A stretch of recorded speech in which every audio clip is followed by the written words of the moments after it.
Dès que tu as une technologie émergente, forcément elle s'accompagne d'acteurs malveillants qui vont essayer de la détourner. Si je parle rapidement de la blockchain, je pense que trop longtemps, ça a été une solution à la recherche d'un problème. La disparition de l'IBAN, à mon avis, sur le long terme est inéluctable. Je pense qu'il n'y a pas d'âge, et on peut faire ça très tôt, à 1. Apprendre à quelqu'un à gérer un budget, et 2. À faire des investissements. Oui, je pense que les institutions financières n'en font pas assez. Et c'est pour ça qu'on voit des acteurs alternatifs se développer. Le futur, pour moi, c'est pas les banques ne vont plus du tout exister, mais elles ne vont plus exister sous la même forme.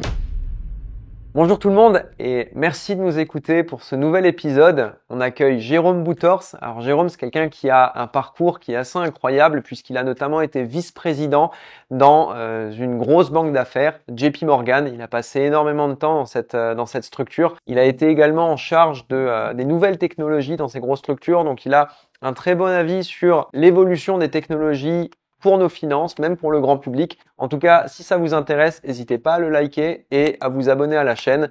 Je vous retrouve sur l'épisode. Bonne écoute. Jérôme, ravi de t'avoir dans l'émission. Merci beaucoup pour l'invitation, Alexis. Est-ce que tu pourrais commencer par te présenter rapidement pour les personnes qui ne te connaissent pas ? Ouais, et donc Jérôme Boutors, donc au Luxembourg depuis maintenant 8 ans. Après une longue période en Asie, une partie du monde qui est absolument fascinante. Et donc depuis un an, donc je travaille pour un cabinet d'avocats luxembourgeois très connu qui s'appelle Arendt, qui est un des plus gros cabinets d'avocats européens maintenant, en qualité de Chief Operating Officer. T'as fait quoi comme cursus ? Comme cursus, alors c'est assez intéressant parce que je suis ingénieur réseau, donc vraiment, Okay. J'ai fait une école d'ingé à Lyon, et je suis ingénieur réseau, et donc un de mes premiers jobs, d'ailleurs, c'était aux US, j'ai dû paramétrer un routeur, je ne l'avais jamais fait, donc c'était assez intéressant, c'était une expérience assez intéressante, mais oui, donc j'ai vraiment étudié tout ce qui est vraiment IT au sens large, Computer Sciences au sens large, et puis, mais très vite, après, je suis allé dans des rôles un petit peu plus managériels. Où est-ce que tu as commencé du coup en finance ? Alors en finance, donc, alors c'est assez intéressant parce que juste après que j'ai été diplômé de cette école d'ingénieur, j'ai eu la chance de partir donc aux États-Unis à New York. Je travaillais pour un Certified Public Accountant, donc un certificateur de comptes. Ok. Et donc là, je peux pas dire que c'était ma première expérience financière, même si je commençais un petit peu à avoir des interactions avec des banques. Mais le business model était très intéressant parce que il proposait du service IT aux entreprises dont ils certifiaient les comptes. Donc c'était un petit peu le package. Donc c'était très smart parce qu'il s'adressait à des entreprises de petite taille qui n'avaient pas forcément la possibilité d'avoir leur propre département IT. Donc bien sûr c'était payé à l'heure, etc. Et c'était un business vraiment formidable. Alors c'était aussi une expérience assez spéciale puisque c'était en 2001. Et donc même si je n'étais pas le 11 septembre à New York, j'y suis retourné quelques jours plus tard, exactement le 16 septembre, je m'en souviens très très bien. Et j'ai dû gérer un petit peu l'après-crise du 11 septembre, encore une fois d'un point de vue IT, et quelques mois plus tard, j'ai décidé de rentrer en France, et c'est là vraiment qu'il y a le premier point de contact avec la finance, où je rejoins donc anciennement le Crédit Commercial de France, le CCF, qui venait de se faire racheter par HSBC. Voilà. Ok. Et donc premier point de contact avec la finance, déjà un petit peu avec tout ce qui est un petit peu salle de marché, trading. Là, c'est un rôle de développeur classique, hein, où je travaille sur des systèmes qu'utilisent voilà, un petit peu les traders en salle de marché, sur des produits déjà assez sophistiqués, hein, puisque c'était des produits dérivés. Et donc voilà, ça c'est vraiment mon premier point de contact avec la finance. Là, on est quoi ? On est début 2002. Et c'est à peu près à ce moment-là que tu es parti en Asie du coup ? Ben, c'est grâce à HSBC que j'ai pu partir en Asie. Donc le H de HSBC, Hong Kong, hein, c'est grâce à ça que j'ai pu rejoindre Hong Kong. Je suis resté un petit peu plus de 2 ans et demi donc à Paris, chez HSBC. Vraiment, j'ai appris énormément, tout particulièrement d'un point de vue finance, d'un point de vue vraiment comment marchaient ces produits, vraiment la finance au sens large du terme. Mais au bout de cette période un petit peu de 2 ans et demi, j'ai été voir le directeur un petit peu du département, qui était un Écossais formidable, qui vivait à Paris depuis des années, et je lui ai juste dit, il faut m'envoyer à l'étranger, parce que moi je sens que c'est là que je veux aller, je veux vraiment repartir à l'étranger. Et alors je me serais attendu bien sûr ce qui m'envoie à Londres, au siège d'HSBC, qui était un petit peu le choix naturel, avec beaucoup de choses à faire. Et puis il m'a dit à ce moment-là, écoute, il y a un poste qui se crée à Hong Kong pour faire un petit peu la même chose que ce que tu fais à Paris, mais plus côté ce qu'on appelle front office, donc c'est-à-dire vraiment sur le terrain, sur les salles de marché avec les traders, et puis peut-être un rôle un petit peu plus project management d'équipe. Voilà. Donc là, j'ai pas hésité longtemps et j'ai dit oui. Et donc là, on est début 2005 et puis je pars à Hong Kong. Hello, j'interromps cet épisode pour vous présenter l'entreprise qui est derrière la production de ce podcast. Je m'appelle Alexis Perrino et je suis le CEO de Jared, une startup qui développe un assistant d'aide à la gestion des finances personnelles. Gérer ses finances, c'est quelque chose d'universel. Pourtant, on est tous différents face à ce sujet-là, notamment parce qu'on n'a pas la même éducation financière ou pas les mêmes compétences. Et c'est pour ça qu'on a créé Jared. C'est un outil qui va interagir avec vous, apprendre à vous connaître et vous aider à identifier vos objectifs, vos besoins, vos faiblesses. On offre aux professionnels un nouveau moyen de vous partager leur contenu pour vous aider à progresser. Et cerise sur le gâteau, vous aurez même la possibilité de prendre contact avec eux si vous souhaitez être accompagné. Donc si le sujet vous intéresse, le lien est dans la description et moi je retourne à l'épisode. Tu parlais tout à l'heure de salle de marché, donc c'est là-dedans que tu opérais, c'est ça, à Hong Kong? Ouais. Pour ceux qui savent pas ce que c'est quoi une salle de marché? Et toi, donc tu parlais de project management, mais concrètement, quel était ton rôle dans une salle de marché? Alors c'est quoi une salle de marché? Donc encore une fois, il y a l'image cliché du trader avec ses 6 écrans. C'est pas un cliché, c'est la réalité. Il a 6 écrans. Pourquoi? Parce qu'il a besoin d'avoir accès à un maximum d'informations pour pouvoir prendre des décisions d'acheter ou de vendre des produits financiers. C'est quoi une salle des marchés? Alors, c'est généralement, donc bien sûr, on est dans le cadre d'une banque, mais pas que. Il faut savoir qu'il y a des entreprises qui ne sont pas des banques, qui ont des salles de marché. Je pense particulièrement à des entreprises, par exemple, dans le domaine des énergies fossiles, qui ont des salles de marché, puisqu'elles achètent et elles vendent aussi des produits non financiers au travers de salles de marché. Mais une salle de marché, voilà, c'est un lieu où vraiment on a donc un ensemble de personnel, principalement ce qu'on appelle des traders, les gens vraiment qui exécutent les ordres de vente et d'achat, mais aussi d'autres personnes, d'autres équipes qui sont absolument clés, particulièrement les équipes de risk management, et puis bien sûr les équipes IT, parce que dès qu'il y a un problème IT, il faut qu'il soit résolu vraiment dans la minute, puisqu'on a vraiment une sensitivity au temps qui est très très très élevée. Donc une minute peut faire perdre beaucoup d'argent à un trader. Super intéressant. Et en fait, je rigole quand tu parles de risk management parce que je crois que c'était hier ou avant-hier avec d'autres entrepreneurs, d'autres start-upers qui sont sur le même étage que moi. On rigolait parce qu'on a vu une pub. Il y a un site qui vend des casquettes Lehman Brothers, département risk management, année 2008. Et du coup, on hésite à s'en prendre parce que, c'est trop drôle. En fait, pour l'anecdote, pour l'anecdote, Lehman Brothers, parce que donc il y a des gens qui vont écouter qui sont pas du tout familiers avec tout cet environnement. Donc Lehman Brothers, une banque d'affaires qui a fait faillite en 2008. Il y a plein de films qui retracent assez bien l'histoire, mais globalement, on va dire que le département de risk management n'a pas forcément été au top durant cette période-là, puisque en fait, l'année d'après, la banque n'existait plus, elle a fait faillite. Donc en termes de gestion du risque. Ouais. Voilà. Puis une référence à un certain film et puis qui a inspiré, je crois, le nom de Jared. Ouais, tout à fait, c'est ça. The Big Short. On préparera un jour une vidéo pour parcourir ça. Mais ouais, très très bon film. Je peux que recommander. Super, top. Donc grosse expérience internationale avec HSBC. Ensuite, qu'est-ce qui se passe? Ensuite, ce qui se passe, c'est que alors il y a plusieurs choses. La première chose, c'est que en finance, là où j'étais un petit peu dans le département des marchés, tu as ce qu'on appelle plusieurs classes d'actifs. Les classes d'actifs, c'est les actions, c'est les obligations, c'est d'autres choses, etc. Et donc, je travaillais pour une certaine classe d'actifs chez HSBC, et je savais que si je voulais avoir un petit peu arrondir mon profil, le compléter, rajouter vraiment les bonnes cordes à mon arc, il fallait que j'aille sur une autre classe d'actifs, qui étaient justement les actions. C'était la seule classe d'actifs sur laquelle je ne travaillais pas forcément. Et HSBC n'était pas forcément le mieux positionné sur cette classe d'actifs. Donc j'ai eu une opportunité, et donc là on est en début 2008, justement. Et on pourra parler de Lehman Brothers, et on pourra parler de Stearns et d'autres banques. Ouais. Parce que j'ai vraiment j'ai vu ça en direct.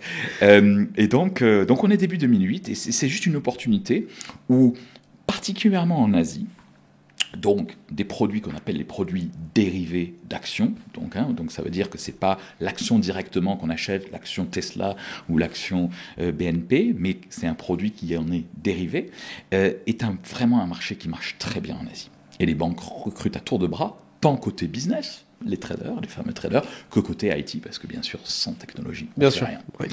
Et donc voilà, donc j'ai cette opportunité avec JP Morgan qui m'approche pour un très beau rôle pour un desk. On appelle ça les desks de trading. On s'est organisé par desk, les différentes un petit peu équipes.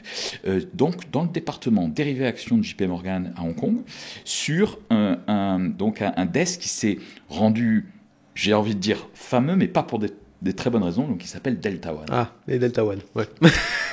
Et donc j'arrive, il y a beaucoup à faire, et ça c'est une de mes expériences favorites, même de façon générale dans un rôle, c'est vraiment quelque chose que j'aime beaucoup faire, c'est remettre de l'ordre. Donc quelque chose où ou bien il n'y a rien, ou bien il y a des choses, mais ça marche pas forcément bien, c'est pas très efficace.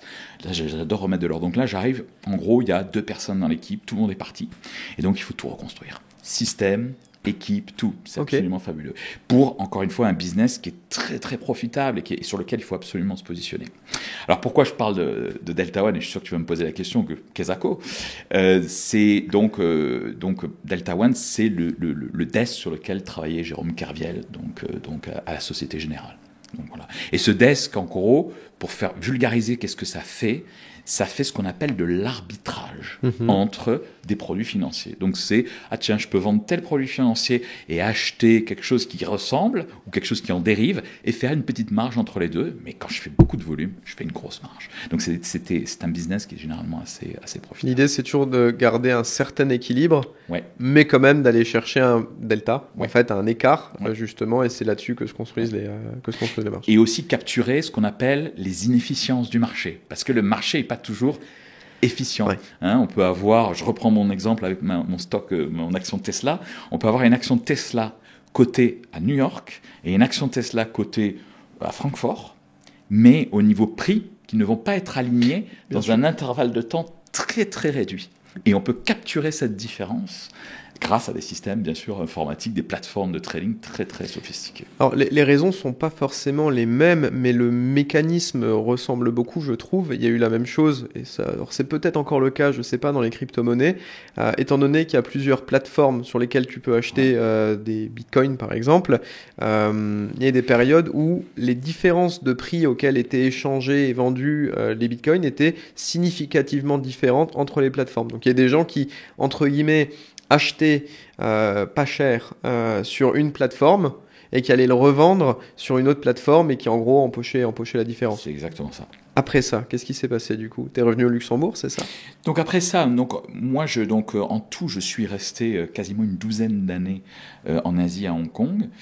Chez JP Morgan, donc ça typique, j'ai envie de dire, d'une boîte anglo-saxonne, j'ai évolué dans différents rôles.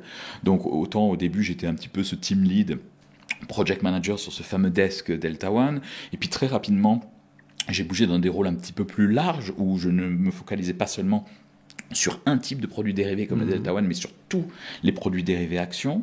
Et ensuite, donc ça, c'était un de mes derniers rôles avant que je sois transféré au Luxembourg. C'était un rôle, justement, c'était un petit peu un rôle de Chief Operating Officer, ou de ce qu'on appelle chez les anglo-saxons le Chief of Staff, qui est un petit peu le chef de cabinet. La traduction immédiate, ce serait le chef de cabinet. Donc j'étais vraiment le numéro 2 de la personne qui s'occupait de toute la technologie pour les produits actions, que ce soit dérivés ou pas. Et donc, c'était très intéressant dans le sens où c'était vraiment de l'animation d'équipe, c'était vraiment comme un chef de cabinet, décider de l'agenda, décider de la roadmap, traquer tout ce qui était finance, coûts, etc., organiser le training pour l'équipe, des events pour l'équipe. Donc, c'était un rôle extrêmement transverse et vraiment passionnant. Et tout ça, vraiment, a été une expérience extrêmement enrichissante. Mais côté personnel, donc ça faisait... moi, j'ai eu mes 2 enfants en Asie, donc qui ont aujourd'hui respectivement 12 et 15 ans, et je pense que côté personnel, on est arrivé à un moment où après, comme ça, quasiment une douzaine d'années en Asie, c'est un rythme quand même assez éreintant, c'est très quand même, c'est autant au niveau de travail que même quand tu vois la ville, Hong Kong, ça bouillonne tout le temps, ça ne dort jamais.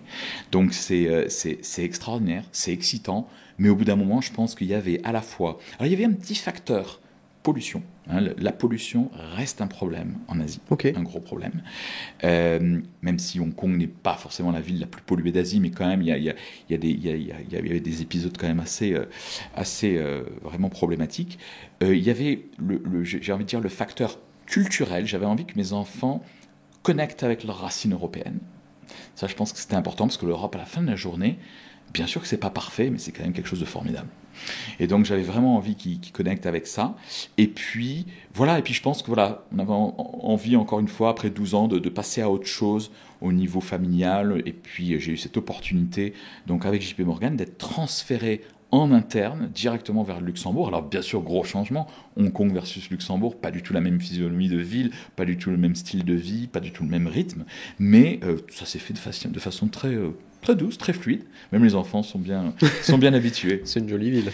Et c'est une très jolie ville. Et encore une fois, moi je suis très contente surtout de découvrir vraiment toute cette grande région que je ne connaissais pas du tout. Je n'avais jamais mis les pieds vraiment dans cette partie de l'Europe. Donc ça, c'est extrêmement intéressant ça a été extrêmement intéressant pour nous en tant que famille, pour moi au travail. Et alors au niveau professionnel, gros changement aussi au niveau de l'activité et de la ligne de métier, puisque bien sûr, on n'est plus sur des salles de marché. Donc on est sur, bien sûr, le fameux business des fonds, qui est vraiment l'épine dorsale du Luxembourg, mais aussi des business de banques privées et de paiement.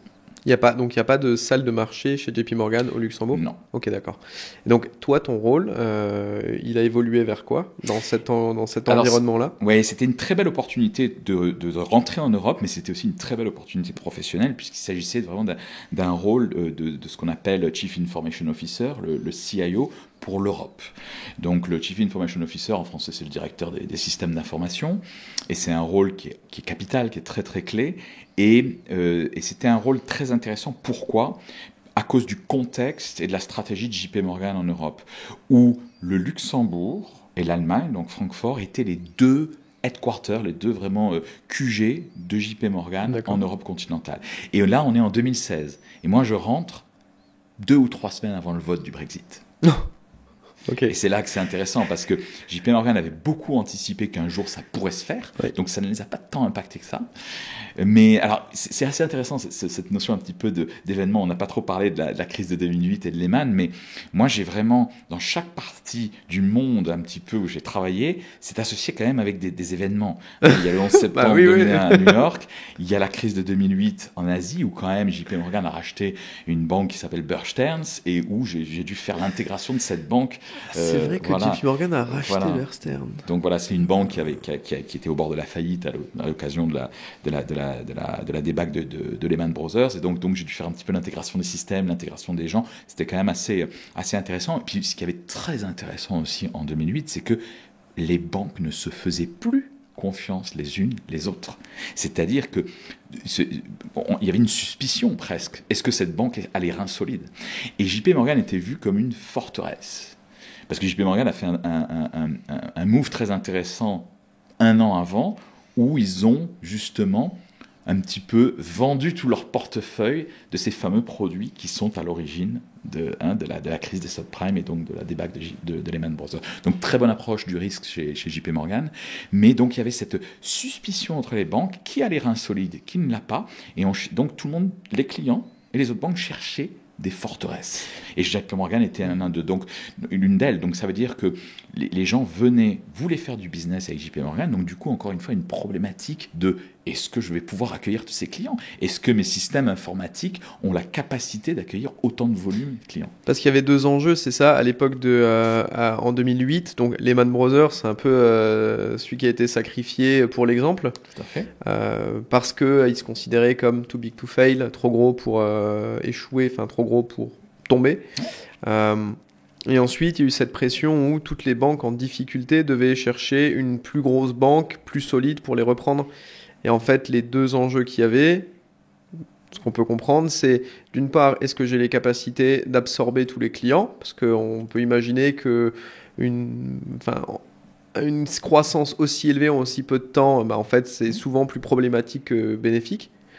L'autre problème, c'était: est-ce que ces banques qui étaient en difficulté, en gros, elles n'étaient pas en difficulté pour rien, c'était notamment parce qu'elles avaient en stock pas mal de trucs un peu toxiques. Tout à fait. Et donc, est-ce que moi, j'accepte finalement d'absorber une banque, et donc, parce que dans l'absorption, on récupère aussi tout ce qui est un peu problématique, et donc est-ce qu'on a la capacité c'est comme manger un truc avarié, quoi. Est-ce qu'on a la capacité de le digérer sans que ça nous tue, en fait. Sans que ça nous tue, est-ce qu'on est bien capitalisé, ces fameux capitaux, etc. Absolument. Est-ce qu'on a besoin de l'aide voilà, il y avait bien sûr l'État américain aussi qui s'est quand même, qui a secouru aussi de nombreuses banques, mais c'est aussi, au-delà de ça, si j'ai beaucoup de clients qui font ce qu'on appelle en anglais le flight to quality, c'est-à-dire je vais vers la qualité, je vais vers les gens solides. Oui. Donc on a plein de clients qui décident d'un coup de faire du business avec JP Morgan alors qu'ils n'étaient pas forcément dans des relations commerciales avant. Est-ce que mes systèmes informatiques ont la capacité d'accueillir ces clients en termes de volume? C'est vrai que c'est pas la première réflexion, c'est pas la première chose à laquelle on penserait. Est-ce que les systèmes informatiques d'une banque peuvent absorber une aussi grosse croissance? Tout à fait. Et à ce moment-là, alors juste pour la parenthèse de 2008, tu étais en Asie. Oui. Donc, les problématiques de rachat de ces banques-là aux États-Unis, à New York, etc., avaient aussi des conséquences directes sur vous, donc c'est-à-dire sur les antennes ou sur les headquarters d'autres continents? Bien sûr. C'est une crise mondiale. La finance est mondialisée. La finance est mondialisée. Toutes les banques travaillent les unes avec les autres. Par exemple, quand on reprend cet exemple un petit peu de produits dérivés, toutes les banques vendent des produits dérivés les unes aux autres. Donc en fait, tout est lié. Et c'est là que la crise des subprimes, c'est à cause de ça que la crise des subprimes est devenue mondiale. Ouais. C'est parce qu'il y a vraiment un maillage total de la finance mondiale et qu'une crise qui est née aux États-Unis a impacté le monde entier.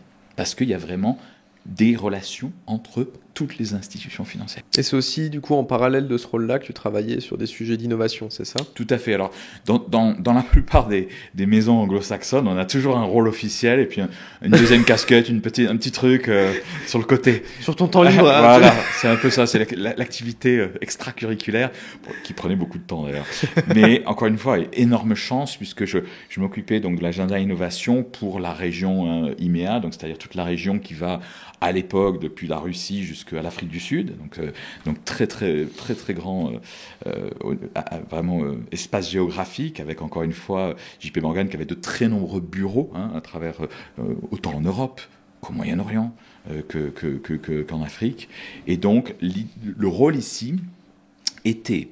JP Morgan est vraiment un pionnier dans l'innovation. Même très souvent, il y a eu cette fameuse phrase du Chief Executive Officer de JP Morgan, Jamie Dimon, qui disait que JP Morgan, à la fin, était plutôt une boîte technologique avec une licence bancaire qu'une banque. Voilà, il aimait beaucoup présenter JP Morgan comme ça. Une boîte technologique avec une licence bancaire. Et c'est vrai que JP Morgan a toujours été très innovant, un grand pionnier dans l'innovation, vraiment, et d'ailleurs dépense énormément d'argent dans l'innovation. Et le rôle ici était de s'assurer que tout ce que JP Morgan développait en termes d'innovation soit bien utilisé dans tous ces bureaux à travers ces espaces géographiques. Tu as des exemples, par exemple, donc, si on reprend ce que dit Jamie Dimon, le fait que ce soit une boîte tech avec une licence bancaire, tu as des exemples justement de... en fait, ce que moi j'aimerais comprendre, c'est quelles sont ces innovations, sur quoi est-ce qu'une structure comme JP Morgan innove, et par exemple, qu'a JP Morgan en termes de technologie que n'aurait pas finalement une autre banque? Tu vois, sur quoi se joue la différence? Alors, il y a beaucoup de choses. JP Morgan, comme toutes les autres institutions, travaille sur les domaines que l'on connaît tous, les usual suspects, donc pas mal dans le passé sur le blockchain, c'est toujours le cas. Bien entendu, l'intelligence artificielle, énorme programme aussi sur ce qu'on appelle le quantum computing, cette fameuse capacité de calculer les supercalculateurs, c'est ce qu'on appelle le quantum aussi, et beaucoup de travail là-dedans, et surtout une culture de l'innovation. D'accord. Parce que faire de l'innovation, c'est pas seulement regarder ce que la blockchain et l'intelligence artificielle peuvent faire pour toi, c'est aussi une culture, c'est-à-dire de s'assurer que ses employés ont cette fameuse, en anglais on appelle ça la digital literacy, c'est-à-dire quand on est comme ça, on sait parler couramment une langue étrangère, et bien là c'est la même chose, on parle le digital.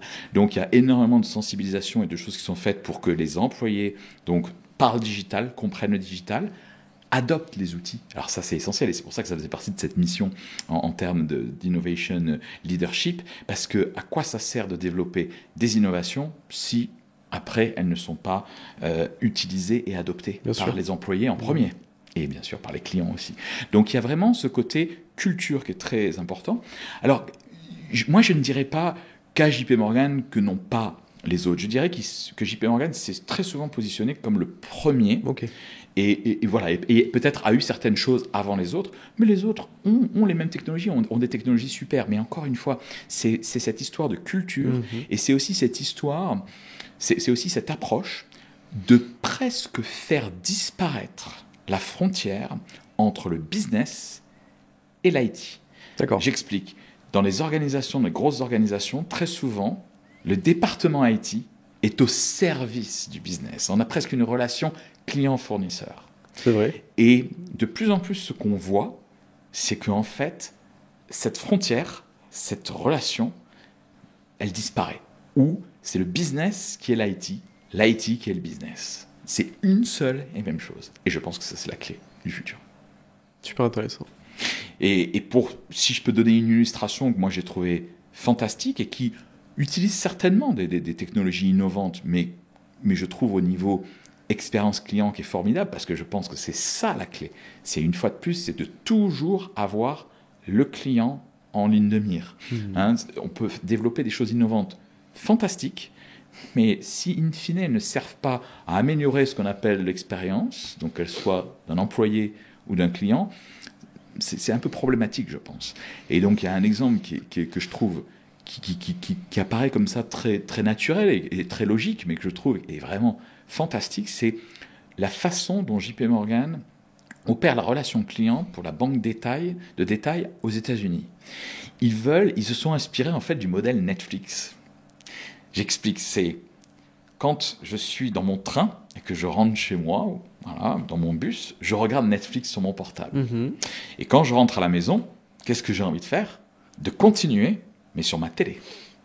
La continuité. Ouais, bien sûr. Voilà. Ouais. Et bien eux, ils ont créé la même chose dans la relation client. C'est-à-dire qu'ils veulent s'assurer, que quel que soit le canal de communication qui est utilisé entre un client et JP Morgan, l'expérience est la même, qui est le choix du canal. J'ai envie de parler à quelqu'un, à un humain, je suis OK de parler à un chatbot, ou alors je fais juste tout sur le site web, mais qui est la même expérience client, mais que si, effectivement, ils sont en train de faire une opération, ou ils sont en train de parler à quelqu'un, par exemple, je reprends mon exemple, sur un téléphone, dans un bus ou dans un train, je puisse continuer sur un autre device, ou en utilisant un autre canal de communication, et reprendre le point, n'avoir aucune perte de qualité et pouvoir continuer à faire ce que je faisais, mais sans perte de qualité d'expérience. Et on imagine facilement, du coup, alors ça c'est le cas d'usage, enfin c'est le cas business, on imagine toutes les implications qu'il y a derrière d'un point de vue technologique et IT, en gros l'interopérabilité, le suivi de l'information, la non-perte d'information, et puis tout ce qui pourrait suivre derrière. Tout à fait. D'accord, c'est super intéressant. Tu as du coup un gros parcours finance, tu as vu énormément de choses et tu as toujours été sur l'innovation et les technologies au service de la finance. Qu'est-ce que tu vois dans les années à venir comme grosse technologie ou comme grosse innovation qui va bouleverser le paysage ? Alors, je ne suis pas un oracle et Bien sûr, je ne prédis rien. Il y a beaucoup de choses qu'on a entendues sur les technologies un petit peu actuelles qu'on utilise. Encore une fois, on a beaucoup parlé de blockchain dans le passé, on parle beaucoup d'intelligence artificielle aujourd'hui. Si je parle rapidement de la blockchain, je pense que trop longtemps, ça a été en quelque sorte une solution à la recherche d'un problème. Et c'est pour ça que ça n'a pas toujours décollé. Et par exemple, chez JP Morgan, il y a eu des approches très très intéressantes sur la blockchain où, plutôt que de se dire à quoi va me servir la blockchain, il faut plutôt analyser ce qu'on appelle les pain points, les points vraiment de friction, et voir quelle est la solution qui peut un petit peu alléger ou éliminer ce point de friction. Et par exemple, dans le domaine des paiements, JP Morgan a développé un système qui s'avère être basé sur la blockchain parce que c'était la meilleure technologie pour résoudre ce point-là. Donc ça, je pense que ça a été un problème. Puis on a eu un problème aussi de tout ce qui s'appelle la scalabilité, c'est-à-dire est-ce que la blockchain peut absorber, on parlait de capacité tout à l'heure avec Lehman Brothers et la crise de 2008, est-ce que ça peut scaler, hein, je suis désolé pour tous ces anglicismes, mais vraiment, hein, on connaît le terme de scale-up dans le monde entrepreneurial, mais vraiment grandir, accueillir plus de transactions, etc. Donc ça a été aussi une grosse problématique. Donc aujourd'hui, quand on regarde la blockchain, alors on parle bien sûr beaucoup de tout ce qui est crypto, et je trouve qu'on parle beaucoup plus de crypto qu'on parle de l'autre application qui est comment ça peut aider à simplifier les process, à les rendre plus safe, parce qu'à la fin de la journée, la blockchain est une technologie qui permet vraiment un haut niveau de sécurité. Donc ça va continuer tranquillement à grandir, peut-être à un rythme un petit peu plus lent, mais ça va continuer tranquillement à grandir, et je pense qu'il faut continuer à avoir une approche où, encore une fois, on se dit juste, la blockchain est une option parmi tant d'autres. C'est intéressant parce que moi je vois en fait il y a eu cette vague-là, et maintenant on n'est plus sur une croissance stable où effectivement on va aller chercher vrai cas d'application. On est en train de rencontrer exactement la même chose avec l'IA aujourd'hui. Enfin, ce que tu disais tout à l'heure, moi je le reformule, c'est quand tu as un marteau, tous les problèmes sont des clous, hein, enfin cette expression-là. Tout à fait. Et aujourd'hui c'est pareil, il y a tellement de sujets sur lesquels on vient te vendre l'IA et on te dit oui mais il n'y en a pas besoin, et en fait ça a été mis pour des raisons cosmétiques, parce que ça fait bien, parce que de toute façon les gens maintenant ils ont l'oreille sensible à ça, donc... Mais en fait, oui, effectivement, c'est pas forcément la panacée, la réponse à tout. Tout à fait. L'IA, il faut y être. Donc, les entreprises ne peuvent pas se permettre de dire nous n'avons pas de programme d'innovation basé sur l'IA. Mais tout le monde l'a entendu à foison. Il faut savoir travailler avec l'IA. Voilà. Oui, absolument, l'IA va révolutionner les jobs, va révolutionner la façon dont on travaille. Il faut juste savoir travailler avec l'IA et se dire, tiens, c'est encore une fois une corde supplémentaire à mon arc. C'est un assistant de plus. Voilà.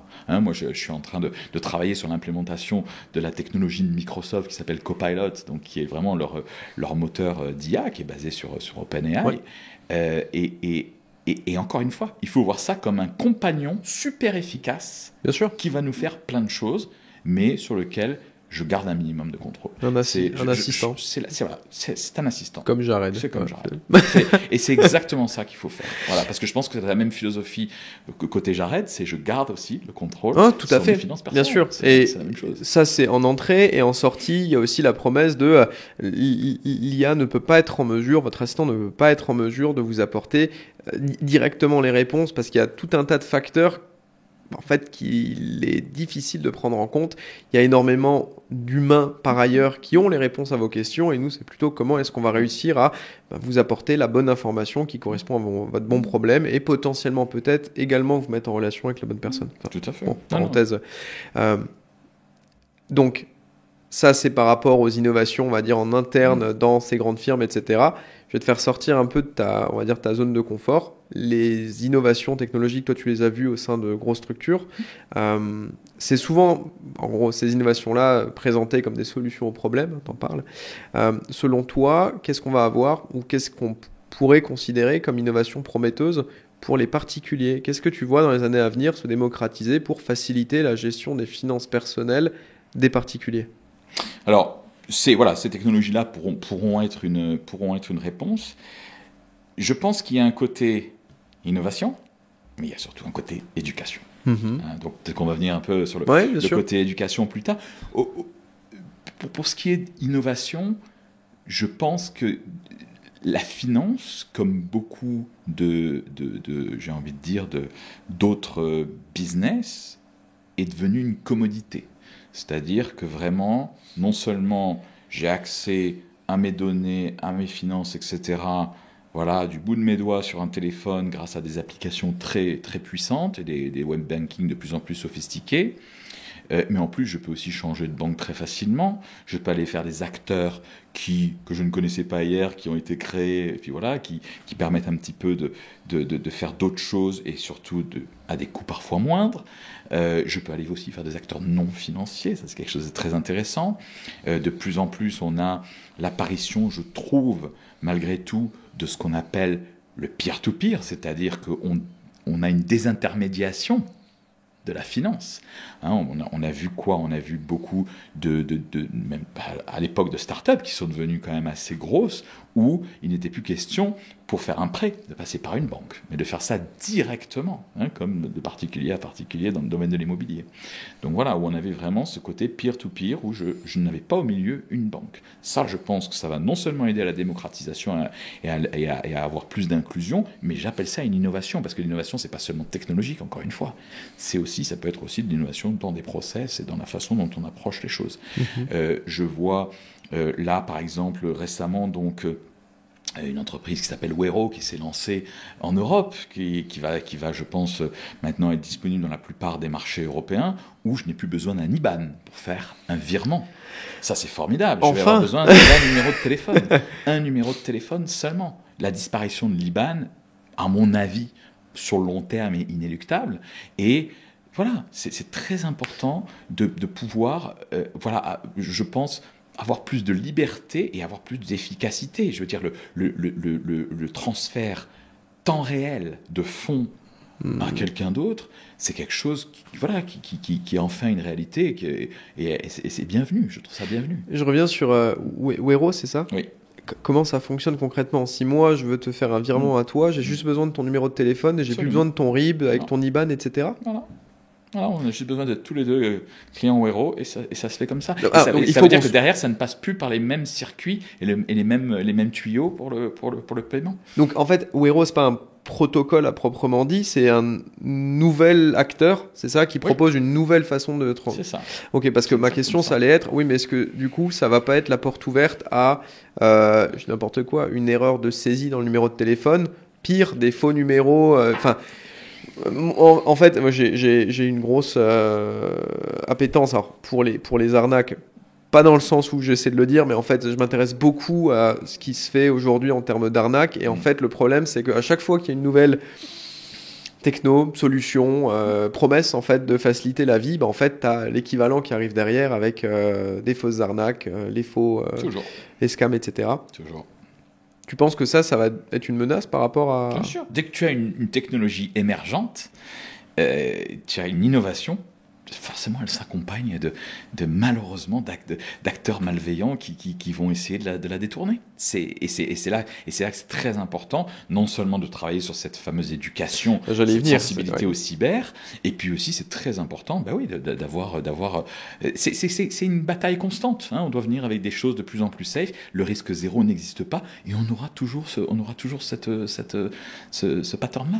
C'est inévitable. C'est drôle parce que nous on ferraille au quotidien, parce que en fait quand on parle gestion des finances personnelles, etc., le raccourci qui est fait même par le grand public, c'est de considérer ça comme égal à l'investissement, c'est-à-dire je m'occupe de mes finances égal je cherche à investir, alors qu'en fait nous en gros on se distingue un peu en termes de positionnement, parce qu'on dit non mais en fait oui, effectivement, il y a l'investissement. C'est un des piliers de l'éducation financière. En fait, il y en a plein d'autres. Il y a gérer son budget, c'est autre chose, c'est d'autres compétences. Gérer sa dette, c'est différent, ça demande d'autres connaissances. Définir ses objectifs financiers. Et dedans, on intègre en plus le droit du consommateur. Donc en fait, l'éducation financière, c'est un sujet qui est vaste, qui fait appel à plein de choses, qui sort parfois un peu du spectre pur financier, alors qu'on parle d'éducation financière. Mais selon toi, c'est quoi aujourd'hui j'ai envie de dire les urgences, ou en tout cas les priorités sur lesquelles devraient s'axer les gens, en prenant en compte le fait que y a de plus en plus de technos qui sont là pour nous aider là-dessus. Ouais. Alors voilà, les technos, c'est les enablers, hein, c'est ce qui va faciliter cette sensibilisation et cette éducation. Ce qui est essentiel, c'est vraiment d'éduquer toutes les générations, et bien sûr les générations les plus jeunes, aller vraiment sur la chose financière, sans être forcément aller dans des choses compliquées. Mais ce que je vois un petit peu comme, j'ai envie de dire, comme tendance et comme chose importante, il y a une chose qui me marque beaucoup, c'est que je pense que l'éducation à la consommation, ce qu'on appelle l'éducation à la consommation, sur la consommation devient très importante parce qu'on a des enfants, des jeunes qui sont de plus en plus, qui ont de plus en plus un petit peu, qui sont de plus en plus exposés à l'achat, à la consommation.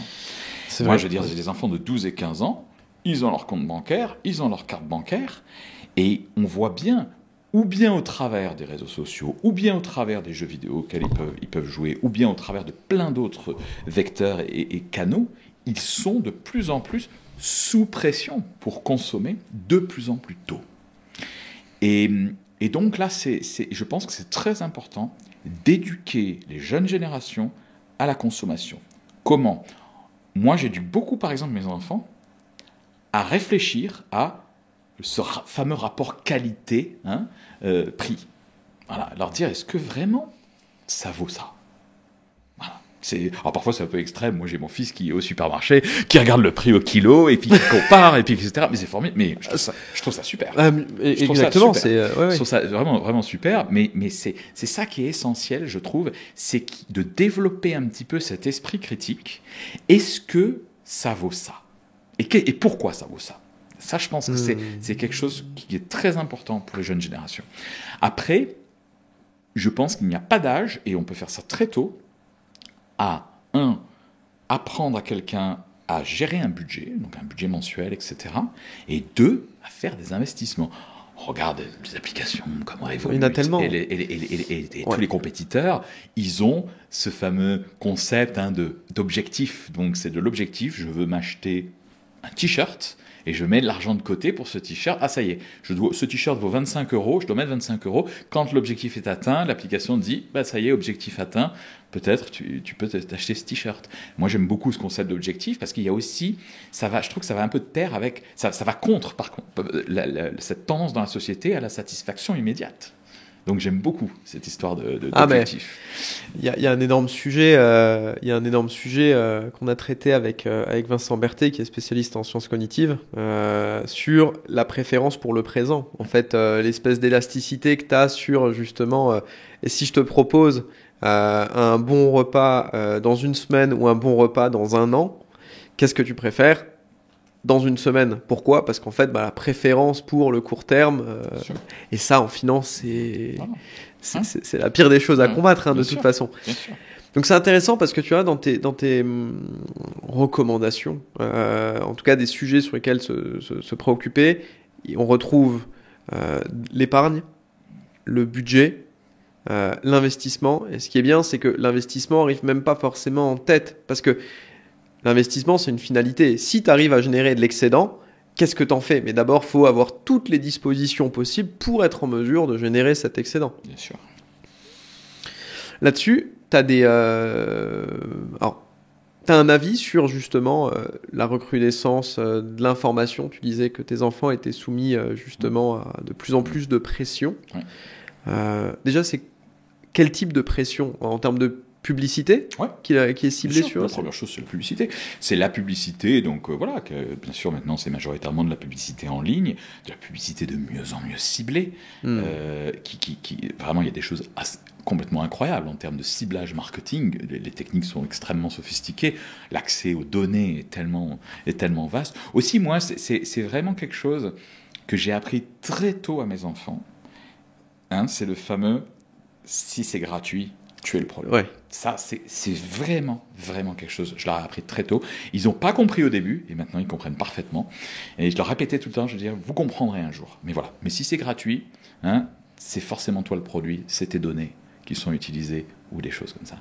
Et donc ça, c'est important. Donc oui, effectivement, ils sont soumis au travers de la publicité à une pression incroyable, au travers de leurs connaissances, de leurs amis aussi. Il ne faut pas se leurrer.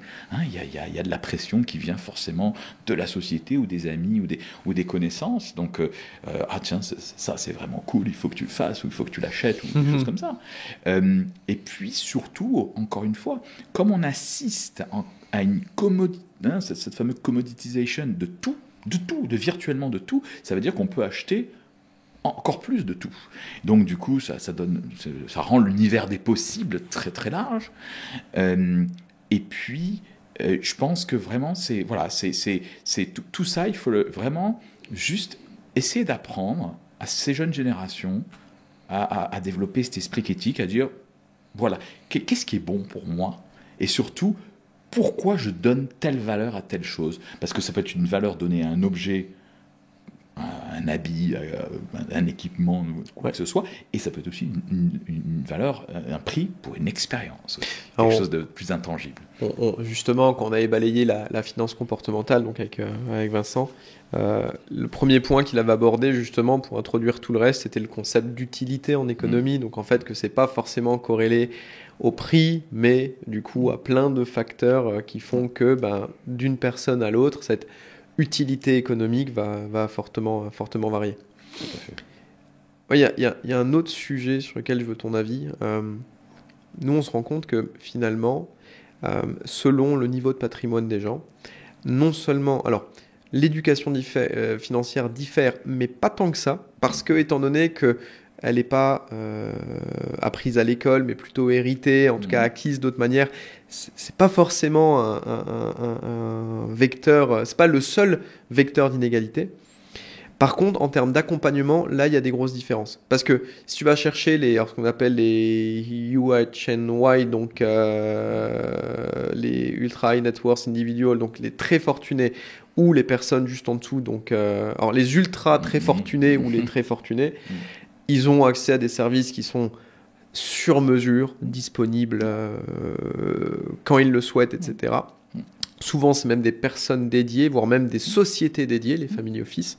Quand tu descends un petit peu, mais qu'on reste toujours sur du gros patrimoine, tu vas quand même avoir un accompagnement, tu vas avoir de la banque privée, etc. Tu descends un petit peu, tu as de la gestion de fortune ou de la gestion privée, etc. etc. Ouais. En fait, tu te rends compte que quand tu arrives au niveau du gros de la population, parce que c'est pas une répartition égale, forcément, hein, quand tu arrives au niveau du gros de la population, et en fait, on est face à un environnement qui est un peu atomisé, avec un peu partout des bribes de réponses aux questions que peuvent se poser les gens. Pas forcément de cohésion ou de cohérence dans tout l'accompagnement, peut-être pas d'accompagnement du tout. Et du côté des particuliers, des besoins qui sont plus urgents, plus fréquents, dus à un manque de connaissances, etc. Peut-être plus de peur aussi, parce que peur. Bien sûr. Est-ce que dans tout ce tableau-là que je viens de dépeindre, tu trouves que les grandes institutions, par exemple celles pour lesquelles tu travaillais, JP Morgan, etc., ont un rôle à jouer justement dans, je vais appeler ça l'inclusion financière de ces personnes-là, de ce grand public, même si ce n'est pas leur clientèle cible? Ouais. Alors d'abord, je pense que ton analyse, Alexis, est très, très valide. Voilà, on a vraiment ces strates de services. Et oui, en dessous d'un certain niveau de fortune, de patrimoine, c'est compliqué. Pour répondre à ta question, bien sûr que les institutions financières ont un rôle à jouer, et j'ai presque envie de te dire, commercialement aussi, elles y ont un intérêt. On a vu que beaucoup d'institutions financières se sont intéressées aux jeunes générations. Et très tôt, le fameux livret d'épargne, les fameux comptes après pour les enfants. J'ai des enfants en bas âge, voilà. Ils ont tous les deux un livret. Voilà, bon. Mais voilà, et ça, c'était quand même aussi fait dans une optique commerciale. Garder ces enfants comme clients plus tard, les faire grandir comme clients, donc les accompagner. Donc voilà, donc il y a un gros intérêt vers ça. Après, pour ce qui est des populations donc qui sont moins éduquées financièrement, qui ne sont pas, donc encore une fois, incluses. Oui, je pense que les institutions financières n'en font pas assez, je le pense. Et c'est pour ça qu'on voit des acteurs alternatifs se développer, comme je parlais du peer-to-peer tout à l'heure. Qu'est-ce que c'est le peer-to-peer et ce fameux prêt entre particuliers? Mais c'est juste que c'est des gens qui n'ont pas pu avoir de prêt, ou qui ont eu des prêts à des tarifs vraiment beaucoup trop élevés ou qui n'ont pas eu accès aux prêts. C'est pour ça qu'ils vont vers ce genre d'institution. Donc je pense que je pense vraiment que de plus en plus nous allons assister donc à la fois à des propositions alternatives hors bancaires, donc avec des institutions pas forcément donc des institutions non bancaires, où les gens vont vraiment utiliser donc ces services alternatifs. Je pense aussi que la microfinance continue à se développer, peut-être pas au rythme où on le voudrait, mais continue à se développer, et c'est une tendance, c'est vraiment une tendance de fond, parce que effectivement, il y a un gap, il y a quelque chose, et il n'est pas adressé, ce gap. Et je pense qu'il y a malheureusement des intérêts financiers et commerciaux, voilà, avec des clients qui ne sont pas forcément rentables. Au Luxembourg, il y a eu... alors, je sais pas si on n'est peut-être pas obligé de la citer, mais de toute façon, je me rappelle plus du nom, mais je sais plus laquelle, mais en tout cas, qui a annoncé par mail, en gros, du jour au lendemain, à ses clients, bon, bah, en gros, désolé, on va se recentrer sur une clientèle plus fortunée, donc changer de banque. Voilà. Donc, moi, je pense vraiment, le futur, pour moi, c'est pas les banques ne vont plus du tout exister, mais elles ne vont plus exister sous la même forme. On va vraiment vers quelque chose où on aura vraiment beaucoup d'acteurs alternatifs, où on aura plus de décentralisation, et ça me semble assez inévitable. Et avec une population mondiale qui grandit, on a potentiellement aussi une population d'exclus qui va grandir. Okay. Et je vois tout à fait, alors je crois que c'était à l'époque Facebook, Meta, qui l'avait annoncé, bien sûr au travers de la création aussi de sa crypto, et de vouloir vraiment pallier à ces besoins qui ne sont pas remplis par des institutions financières dans certains pays. Donc moi, je pense vraiment qu'on va continuer à avoir une résurgence d'acteurs alternatifs très importants. Mais tout à l'heure, donc tu disais, voilà, est-ce que les banques tu me demandais, est-ce que les banques ont... Mais moi, je crois aussi que le système scolaire et universitaire a un rôle à jouer. Ah, incroyable. Voilà. Je pense, j'appelle de mes voeux depuis tellement longtemps d'avoir des modules d'éducation financière dès l'école primaire. C'est vrai que ce que je vois comme initiative à l'égard des étudiants, la plupart du temps, sont des initiatives de start-up, d'associations, plus rarement d'écoles. J'ai toujours cette anecdote, quand je suis sorti, moi, de mes études, une ou 2 années après, j'ai écrit un mail immense à la direction des études de mon école pour leur dire, écoutez, on manque cruellement de compréhension des sujets financiers. Alors à l'époque, moi, c'était même plus sur des aspects finances d'entreprise. Parce que, voilà, on est des ingénieurs. Un jour ou l'autre, on va peut-être finir par diriger des services. Là, c'est un peu le souhait qu'on avait à l'époque. Peut-être même des boîtes. Ce serait quand même pas mal qu'on ait un petit peu des bases, des prérequis, etc. Et la réponse était non, c'est pas... ça fait pas partie de ce qu'on estime comme le corpus des enseignements à donner. Tout à fait. De la même façon que moi, je me souviens très bien quand j'étais en école d'ingénieur, ma dernière année, il y avait quelques heures de marketing et quelques heures de ressources humaines. Ouais. Mais c'était ça se compte vraiment je sais pas moi, une quinzaine d'heures sur l'année peut-être, ou une vingtaine d'heures, grand maximum. Et je pense quand même qu'il y a aussi des modules autour de la relation humaine, de tout ça qui devrait être considéré. Après, ce qui est compliqué, c'est quand tu es dans ces écoles-là, et moi je me rappelle à l'époque, mais c'est un peu un lavage de cerveau qui a. Tout ce qui n'était pas matière technique, pour nous, c'était de la connerie. Enfin, en gros, à l'époque, c'était dénigré. On avait notre prof d'anglais qui nous rabâchait en nous disant c'est la matière la plus importante qu'on enseigne dans cette école. Tout le monde rigolait. Bien sûr. 3 ans plus tard, tu es là, tu dis, en fait, c'est vrai. Non, c'est vrai, c'est la clé. Et aujourd'hui, tu peux faire le parallèle avec une entreprise ou une start-up ou n'importe quel, enfin vraiment, on peut parler de n'importe quel j'ai envie de dire, quel format. Les fameuses hard skills, ou les technical skills sont importantes, mais on te recrute en connaissance de cause, on sait que tu as un minimum d'expérience, que tu sais faire, puis aussi, encore une fois, il ne faut pas se leurrer, on peut apprendre des choses très facilement. Et avec la technologie et l'innovation, on a de moins en moins parfois besoin de les connaître, ces fameuses hard skills. La différence, ce qui fait la différence, c'est ces soft skills, c'est plus les hard skills. C'est ça qui fait la différence dans le monde professionnel. Pour arriver sur la fin, et justement pour rebondir là-dessus, les soft skills, est-ce que tu crois que c'est utile d'un point de vue financier, en éducation financière, en gestion de son argent, etc. Et si oui, pour toi, lesquels? Et qu'est-ce qu'il faudrait faire pour bien se préparer, justement? Alors, les soft skills sont absolument essentiels, puisque si on prend l'exemple classique d'un conseiller en banque, quel que soit le niveau de patrimoine, parce qu'on serait étonné parfois de voir que même pour les services très customisés dont tu parles, pour les ultra high net worth, peut-être que parfois il y a aussi un petit peu des choses qui manquent dans le service. Mais donc bien sûr qu'elles sont essentielles, puisque encore une fois, moi je me souviens très bien, j'ai discuté avec un grand banquier privé, un CEO d'une grande banque suisse à Luxembourg, qui m'a bien expliqué. Bien sûr qu'on gère l'argent. Bien sûr qu'on veut qu'on est là pour donner un retour sur investissement, ce fameux yield, etc., à nos clients, bien entendu. Mais c'est pas ça qu'ils veulent, in fine. Parce qu'ils travaillent avec peut-être 4 ou 5 banques privées à qui ils distribuent chacun une partie de leur fortune.